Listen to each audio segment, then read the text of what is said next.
আসসালামু আলাইকুম ওরহমতুল্লাহি ওবরকাতু। আশা করি সবাই ভালো আছেন। আমি মোহাম্মদ হেদায়েতুল্লাহ, মালয়েশিয়া প্রবাসী। আপনাদেরকে আমি যে ইউটিউব চ্যানেলটা খুলছি, অবশ্যই যারা মালয়েশিয়াতে আসবেন কিংবা মালয়েশিয়া আছেন, কিভাবে বসবাস করবেন বা মালয়েশিয়ার কিছু আপডেট দেওয়ার জন্য এই চ্যানেলটা আমি অবশ্যই খুলছি। তো অবশ্যই চেষ্টা করব সবসময় আপনাদেরকে ভালো একটা নিউজ দেওয়ার জন্য। আজকে যে বিষয়ে কথা বলবো সেটা হলো যে অনেকে মালয়েশিয়া আসার জন্য 23-22 অনেক লোক আসছে। অনেক লোক আপনার যে ভিসা হওয়ার পরও অনেকে আসতে পারে নাই, প্রায় 17,000 কর্মী। অনেকে ভিতরে এই চিন্তাধারাটা আছে, অবশ্যই পরবর্তীতে যদি মালয়েশিয়া খুলে তাহলে আসতে পারবে। আসলে কি ভাই, আপনার যে ই ভিসার মেয়াদ ছিল 3 মাস। যে 3 মাস শেষ হয়ে যাওয়ার পরে তো আপনার ভিসার আর মেয়াদ নেই, তাহলে তো আর আপনি আসতে পারবেন না।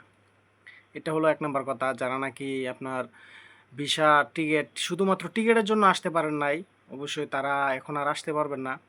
আর বিশেষ করে এখন অনেক লোকে চিন্তা করতেছে যে আমি নতুন করে মালয়েশিয়া যখন খুলবে তখন যাব, কিংবা এখনও পাসপোর্ট বানায় নাই, পাসপোর্ট বানাবো। আবার অনেকে আসতে পারে নাই, যার কারণে বলতেছে যে না ভাই, ওইখানে আমার আত্মীয় স্বজন আছে, অনেক ভাই বেড়াদার আছে, আমি কলিংয়ের জন্য অপেক্ষা করতে পারবো না, আমি ট্যুরিস্টে চলে যাব। ভাই, ট্যুরিস্টে আসবেন যে একটু ভাইবা চিন্তা আসেন, কারণ আপনাকে আপনার আত্মীয় স্বজন আছে, হয়তো আপনার আত্মীয় স্বজন আপনাকে সেভ করবে।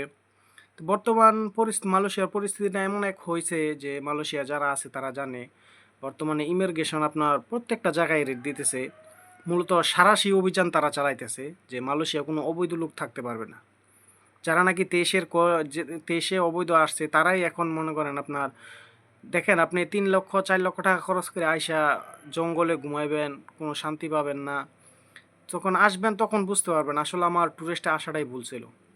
এই জন্য আপনারা যারা ট্যুরিস্টে আসার চিন্তাধারা করতেছেন, অবশ্যই আমার যতটুকু ধারণা, কারণ আমি মালয়েশিয়া আসি, আমি বুঝতেছি আপনারা কেউ ট্যুরিস্টে আসবেন না। অল্প কিছুদিন ধৈর্য ধরুন, অবশ্যই মালয়েশিয়া কলিং খুলবে। সরকার চিন্তাধারা করতেছে অন্য, আমি ইন্ডিয়ার সাথেও তারা করতেছে, ইন্ডিয়া থেকে লোক আনবে। আশা করি বাংলাদেশের জন্য বাংলাদেশের দুয়ার খুলবে। এটা কিছুটা আভাস আমরা পাইতেছি যে আপনার মালয়েশিয়া 2টা সেক্টরে লোক আনবে। কলিং হয়তো 2025-এর জানুয়ারি কি ফেব্রুয়ারিতে খুলতে পারে। আপনারা যারা পাসপোর্ট এখনও দালালের হাতে, আপনাদের মানে একটা কথা হলো, কেউ পাসপোর্ট দালালের হাতে এখন জমা দিবেন না। ইনশাল্লাহ অল্প কিছু দিনের ভিতরে হইতে পারে আপনার মালয়েশিয়ার কলিং খুলে দিবে। সে 2টা সেক্টর হলো আপনার, একটা হলো এগ্রিকালচার, যারা নাকি কৃষিকাজ করে। হলো কৃষিকাজ আপনি যে কোনো সাইডেই হইতে পারে। কৃষিকাজ আপনার ফুল বাগানেও হইতে পারে, কিংবা কৃষি খাতে যে কোনো কাজে এটা কৃষিকাজ। আর একটা হচ্ছে প্লান্টেশন। অবশ্যই আপনারা কেউ দালালের হাতে পাসপোর্ট এখন জমা দিবেন না। ইনশাল্লাহ কিছুদিনের ভিতরে কলিং খুলবে। আর বিশেষ করে যারা অবৈধ ট্যুরিস্টে আসার চিন্তা করতেছেন যে না ভাই, আমি এতদিন অপেক্ষা করতে পারবো না, আমার দেশে অনেক টাকা ঋণ আছে, অনেক পরিস্থিতির শিকার, আমার মালয়েশিয়া যেতেই হবে। বিশেষ করে তাদের জন্য আমার এই ভিডিওটা। আপনারা কেউ অবশ্যই বর্তমান যে পরিস্থিতিটা হয়ে দাঁড়াইছে, আপনারা কেউ অবৈধ আসবেন না, ট্যুরিস্টে আসবেন না। দেখেন আমাদের পাসপোর্ট ভিসা সব কিছু আছে, তারপরও আমাদেরকে ইমিগ্রেশন যদি রাস্তাঘাটে পায় কোথাও বা রেড দিছে, ওইখান থেকে আমাদেরকে তুলে নিয়ে যায়। নিয়ে যাওয়ার পরে আপনার 14 দিন পরে আমার ভিসা থাকা সত্ত্বেও আমার 14 দিন জেলে থাকা তারপর আসতে হইতেছে, এমন পরিস্থিতি। এই জন্য যারা মালয়েশিয়া আসতে চাইতেছেন একটু ধৈর্য ধরুন, অবশ্যই ধৈর্য ধরলে সফলতা পাবেন। আর সবসময় আমাদের যে ভিডিওগুলা সবসময় দেখার চেষ্টা করবেন, কারণ আমরা ভিডিওতে সঠিক যে নিউজটা মালয়েশিয়া থাকি, অবশ্যই নিউজটা আপনাদেরকে দেওয়ার চেষ্টা করব।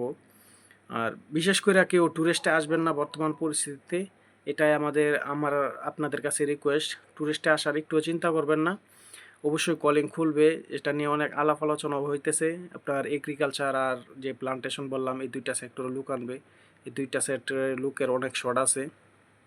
অবশ্যই সবসময় আমাদের ভিডিও কন্টিনিউ করবেন, করলে অবশ্যই নতুন আপডেটটা পাইতে পারবেন।